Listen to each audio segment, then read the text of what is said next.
salam sejahtera semuanya. Assalamualaikum warahmatullahi wabarakatuh. Kembali lagi di video pembelajaran di mata kuliah Hukum dan Hak Asasi Manusia. Berjumpa kembali lagi dengan saya Rizky Yuda sebagai dosen pengampunya. Selamat datang sekali lagi kepada seluruh mahasiswa dan setiap orang yang menyaksikan video pembelajaran ini. Jadi hari ini kita akan membahas mengenai teori-teori dalam hak asasi manusia. Di pertemuan atau di video selanjutnya kita berbicara soal hal yang fundamental gitu ya, berbicara soal pengertian dan juga bagaimana universalitas dan hal-hal lain gitu ya, pemikiran HAM. Lalu kita akan berbicara soal hal fundamental lainnya, yaitu terkait teori-teori dalam hak asasi manusia.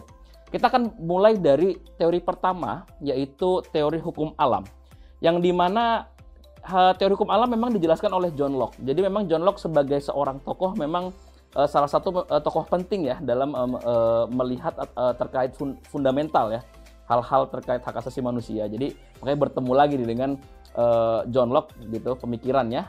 Nah, dalam hal ini spesifik mengenai teori hukum alam.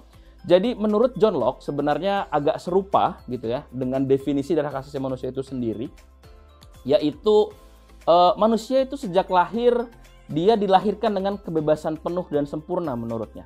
Artinya manusia bebas untuk bertindak dan tidak bisa terikat ya, atau tidak bisa dihalangi secara semena-mena oleh sesuatu atau oleh siapapun.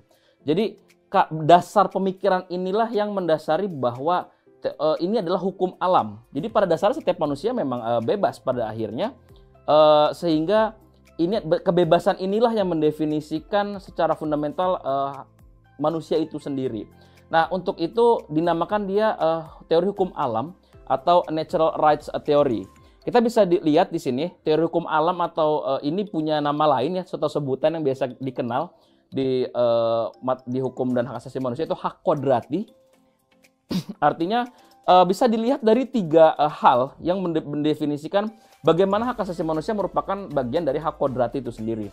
Yang pertama, kodratlah yang menciptakan dan mengilhami bagaimana pendapat manusia. Yang kedua, setiap orang dilahirkan dengan hak-hak kodrati. Yang ketiga, hak-hak kodrati ini dimiliki manusia dalam keadaan alamiah dan kemudian dibawanya dalam hidup bermasyarakat.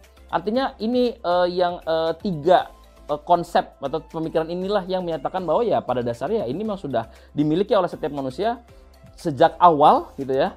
Dan juga ini yang dibawa oleh manusia dalam ketika dia hidup dalam bermasyarakat. Nah, disinilah bentuk HAM sebagai teori hukum alam gitu. Selanjutnya, jadi teori hukum alam tadi kita ada lagi teori kedua, yaitu teori positivisme hukum.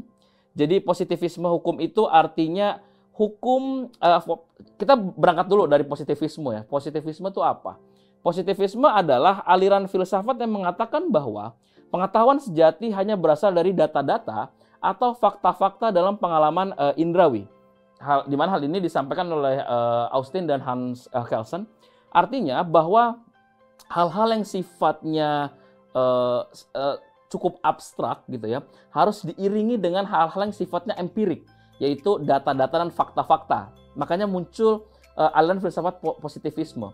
Nah, ketika kita melihat positivisme dalam konteks hukum gitu ya, lalu lekatkan dengan konsep hak asasi manusia, kita lihat dulu dari Hans Kelsen, dia mencakup tiga hal soal positivisme dalam konteks hukum. Yang pertama, hukum itu dia sistemnya tertutup dan dia murni. Maksudnya di sini adalah hukum harus bersih dari anasir-anasir bukan hukum, seperti etika, ekonomi, politik, dan sebagainya. Ini menurut Hans Kelsen ya. Yang kedua, hukum adalah sebuah keharusan, yang dimana bahwa setiap orang itu wajib untuk menaati hukum, karena memang ini adalah bentuk perintah dari negara. Artinya implikasinya ketika ada pelanggaran hukum, itu menimbulkan sanksi. Jadi sebenarnya memang ini adalah sebuah sebab akibat gitu ya, ketika ada sebuah peraturan yang memang dibuat untuk menjaga stabilitas atau menjaga sebuah kedisiplinan agar tidak timbul chaos atau hal-hal yang parah gitu bisa menimbulkan kerusakan lebih besar lainnya, maka dia muncullah sebuah hukum atau peraturan. Nah, memang salah satu peraturan itu bentuknya apabila dia selain untuk wajib diikuti, jadi juga memunculkan implikasi adanya sanksi gitu ya. apapun itu. Itulah hukum menurut Hans Kelsen di sana. Yang ketiga, menurut Hans Kelsen, hukum tidak boleh bertentangan dengan ketentuan di atasnya. Nah, disinilah bentuk positivisme yang dinyatakan oleh Hans Kelsen ketika melihat hak asasi manusia. Dia mencoba digabungkan di sana. Jadi satu sisi dia memang tadi sebelumnya dipandang sebagai natural rights atau hukum alam atau hukum kodrat yang dimana memang kita punya nih dari awal. Tapi secara hukum gitu ya kita ini diatur nih biar apa? Biar tidak muncul nih kebingungan yang mana. Karena pendefinisian atau measurement atau tingkatan atau ukuran dari itu kan bisa berbeda-beda setiap orang karena punya pemikiran masing-masing, maka harus dibuat sebuah ketentuan yang satu gitu ya biar nggak muncul perbedaan di sini untuk menyamakan perspektif di sana, maka muncul teori positivisme hukum. Teori selanjutnya itu teori saya ambil dari sosialisme dan marxisme. Nah, kita lihat dulu bahwa pandangan Marx terhadap negara itu dia pada intinya dia menolak paham bahwa negara mewakili kepentingan seluruh masyarakat. Artinya, teori ini melihat bahwa hak asasi manusia itu bukan bawaan atau kodrat manusia seperti ajaran hukum kodrat yang tadi disampaikan di awal, tetapi dia melihat bahwa hak warga negara itu disebut sebagai hak asasi manusia yang bersumber dari negara. Nah, atas dasar itu konsep sosialisme Marxisme mendahulukan kemajuan ekonomi daripada hak-hak politik, hak-hak sipil, dan juga dia mendahulukan hak-hak ekonomi tersebut dibandingkan dari kebebasan. Jadi memang harus dipahami ya, saya harus memberikan konteks bahwa mungkin saja satu teori dengan teori lainnya bisa berseberangan. Jadi itulah kesempurnaan dari sebuah pengetahuan ketika satu teori muncul, lalu ada teori selanjutnya yang mungkin bisa membantah untuk memperkuat sampai muncullah sebuah kebenaran sejati dari pengetahuan. Jadi inilah kenapa ada bantahan dari teori lain, dalam hal ini teori sosialisme Marxisme yang membantah natural rights yang pertama tadi disampaikan. Tapi pada akhirnya, hal ini tentunya bisa melihat konteks dari bagaimana negara, masing-masing negara, dan juga bisa dilihat bagaimana saripatinya gitu ya, untuk bisa diimplementasikan terkait bagaimana teori untuk dipadu-padankan bisa dalam konteks kehidupan bernegara. Tapi inilah teori sosialisme Marxisme yang fokusnya dalam konteks kemajuan ekonomi atau hak-hak ekonomi dasar gitu. Makanya ada kesetaraan soal ekonomi atau kekayaan gitu ya dan lain-lain. Selanjutnya ada teori relativisme budaya. Gagasan ini sebenarnya muncul dari adanya sebuah universalitas dari HAM. Gitu. Kita bisa lihat di video pertama tadi soal universalitas HAM.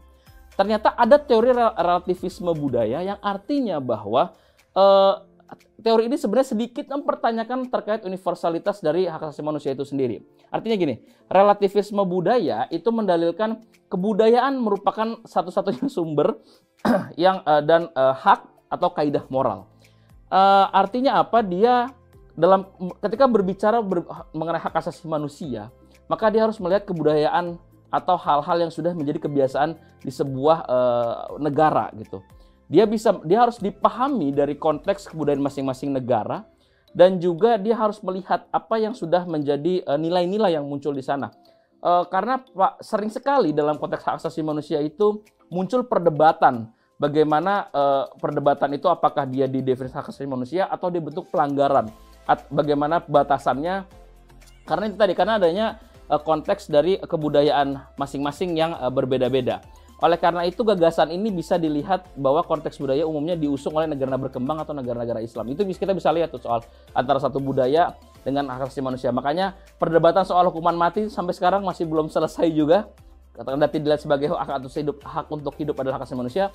Tapi satu sisi ada kebudayaan yang dilihat bahwa ini salah satu bentuk sanksi gitu, karena tadi ada positivisme tadi soal sanksi kalau ada pelanggaran gitu. Jadi ini teori relativisme budaya yang semakin memperkaya kita soal pemikiran terkait hak asasi manusia. Selanjutnya,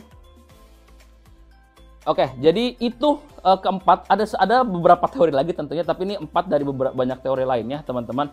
Semoga ini bisa jadi bermanfaat untuk pengayaan dan perspektif teman-teman semuanya. Terima kasih. Assalamualaikum warahmatullahi wabarakatuh. Salam sejahtera semuanya.